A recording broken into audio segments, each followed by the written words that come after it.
I'm Paul Whittaker. I'm here at Derbyshire County Cricket Club on the 9th of May 2017. I'm Steve Jackson. I'm living in Chesterfield and I was born in the year 1954. Right, good morning, Steve. Morning Paul. A brief chat about your history of watching Derbyshire cricket and involvement in cricket. So what was your first experience of watching Derbyshire? Yes, it's funny. It feels etched on my memory because I was so excited about it. It was my mum taking me to see Derbyshire versus Leicestershire in August 1968, and it was the Iron Coop ground in Burton.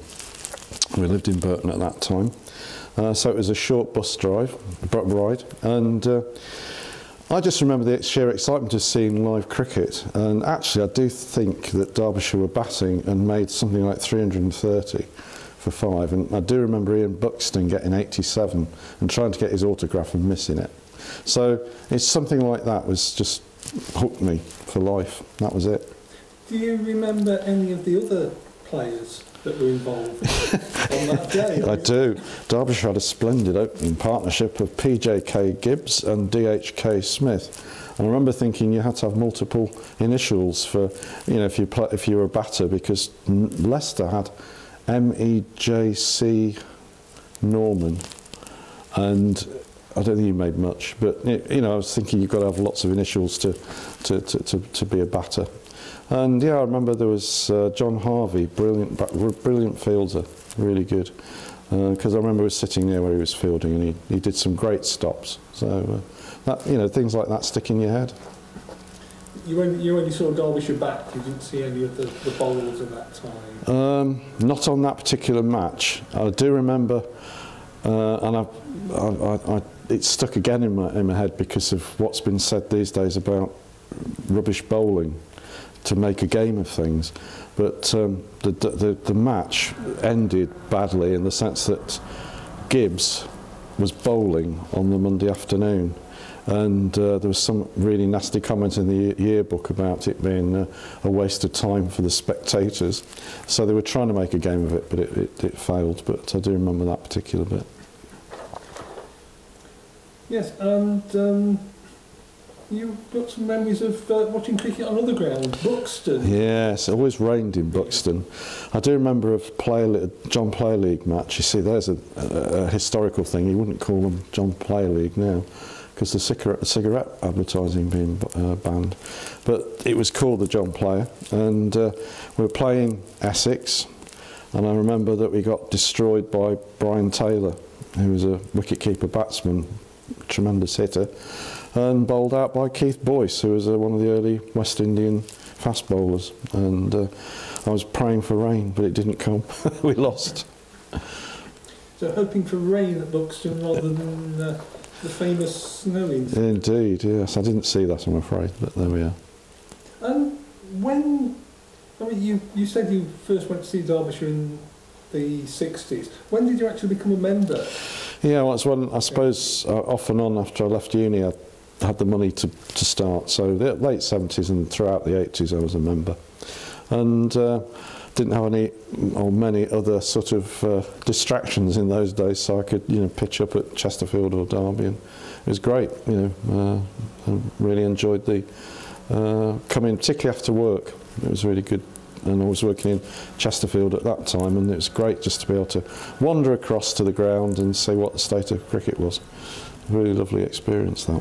How much cricket did you actually get to see after you'd been at work? Sometimes it was right up to 7 o'clock. You know, particularly on a late evening, it was really lovely. So, yeah, we got to see quite a bit. Yes, and you talked earlier about a memory of watching one of the great West Indians, one of the great Derbyshire players, Richards and Jeff Miller. Yeah, this is a real anticlimax story, really. Which ground was? It was here. It was, I think, the '83 West Indies, and the ground was packed. And what was great was there were a lot of local Derby African Caribbeans here as well. And I was sitting next to one and having a good chat about. He remembered Wes Hall and Charlie Griffith and all these sort of people. So it was great to talk to him. And the West Indies lost one of their openers, and Viv Richards came in, and because he had this characteristic of, I don't know whether I can do this, but swirling his arm as he went in with the bat. And there was great anticipation, and Miller was bowling. And the first ball he defended, second ball, third ball Jeff Miller bowled him. And there was this absolute silence to remember in the ground, because everybody was there really to see the great man bat. And Miller, of course, was doing a war dance on the pitch. He got the great man out. And that sort of classic trudge, as somebody's got a naught, you know, you almost thought, well, it's only an exhibition match, really. Can't you just let him have another go? But no, and of course, you know, the guy next to me was saying, oh, well, I might as well go now. Then, you know, the man was out. Rather like the apocryphal, well, I assume it's an apocryphal story of W.G. Grace. They come to see Mr. Grace bat, not you bowl. That's the one, yeah. And that was at Chesterfield, I understand. Yeah. So, yeah. But you did have a trip to Lord's? Yes, my one, yeah, yes, it was the Benson and Hedges, oh, another fag. What I remember particularly about it, yeah, I think it was the '88 final, and basically it was not a good match to watch, because early morning moisture, Derbyshire batting first, blew us away. I think it was Lancashire, and it was really disappointing. I do remember it was being really crammed in as well, and you know, you're thinking, you got quite early on to thinking, Christ, I've paid all this money and I'm sitting like this, and Derbyshire already lost the match virtually in that first hour, and they started the match at 10:30, which I think was probably too early, and it probably must have been a September. Yes, yeah, and it was over. But it was just the attraction of going to Lord's. It was great, you know, seeing the museum and drowning your sorrows in the bars. Yes, it's one of the perhaps one of the good things about supporting one of the teams that doesn't win a lot. Yeah, it's something like that perhaps means more to us. Yeah, I mean, it's great expectation. We expected to win. We'd played so well, but the batting got blown away, and it was a great shame. That, you know, I think by the time it was over by mid-afternoon. So, yeah, it was a sad day in many ways. Yes, yes.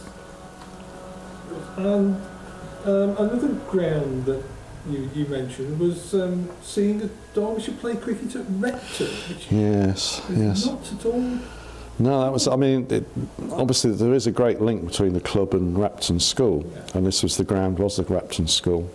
And it was another Sunday League match. I think it was 1988 against Middlesex. Middlesex had a bit of a link as well with Repton. I think John Carr went there, who played for was an opener for Middlesex. And it rained, which is a great pity because the BBC were there. And so what was the sun play? Yeah, well, there was a bit, but I mean, I can't remember there was very much. And they have this lovely pavilion at Repton, which is thatched, and it looks great. A wonderful setting, and again, packed crowd because it's an unusual venue.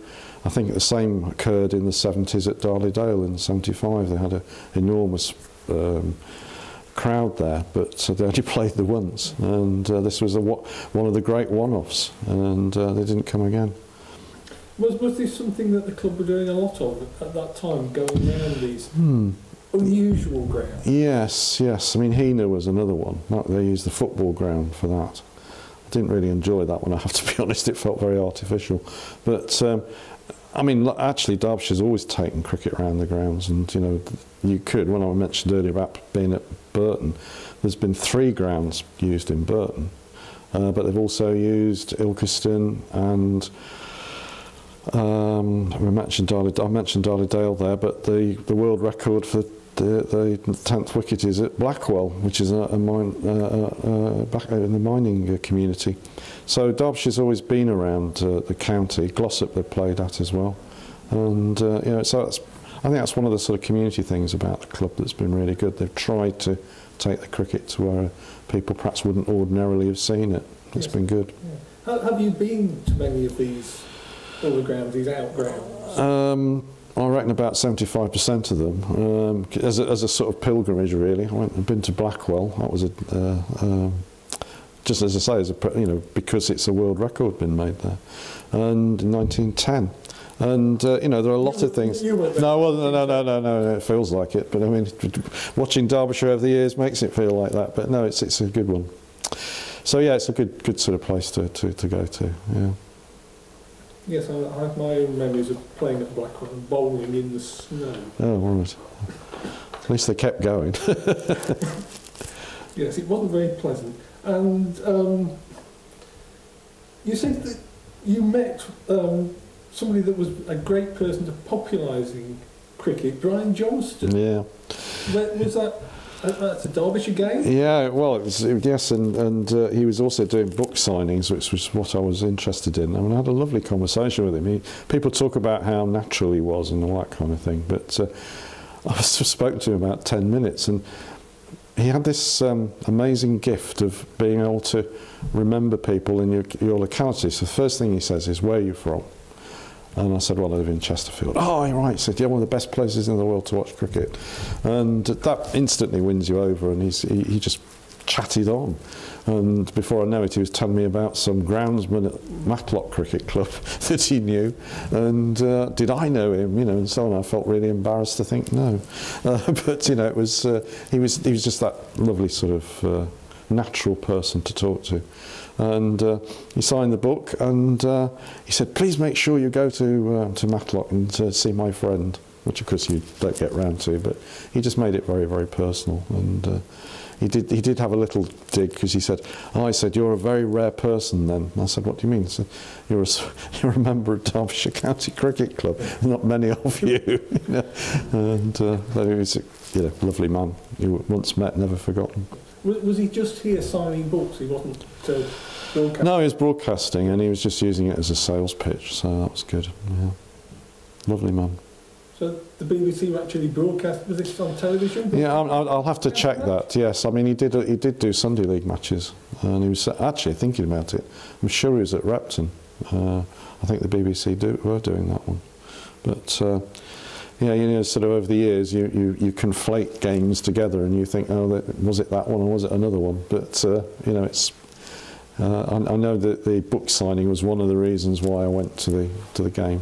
Yes, so certain things stick in your mind, and you can't place them all. No, that's right. Well, we've chatted about various things. Is there anything else that we haven't covered that you would have... Oh, loads of things. I was trying to work out how many matches I'd actually seen, but, because I always keep the scorecards, and sad that I am. And, but they are quite interesting in terms of memorabilia and jogging your memory. And, I think the ones that stick in my head is where there's somebody who's really done something good. And probably, I saw Imran Khan in 1976 for the Oxford University side on Bass's ground in Burton. And it was a hot day, and I was drinking pints, and I think I fell asleep in the afternoon, because it was one of those classic cricket games where you could. And Phil Sharp made 100. Well, thanks, Ray. That's a lovely memory to finish on. International captain, playing for a university on an outground, standing there. I hope so. It's given me a lot of pleasure. Yeah. Thank you very much. Thank you, Paul. Thank you.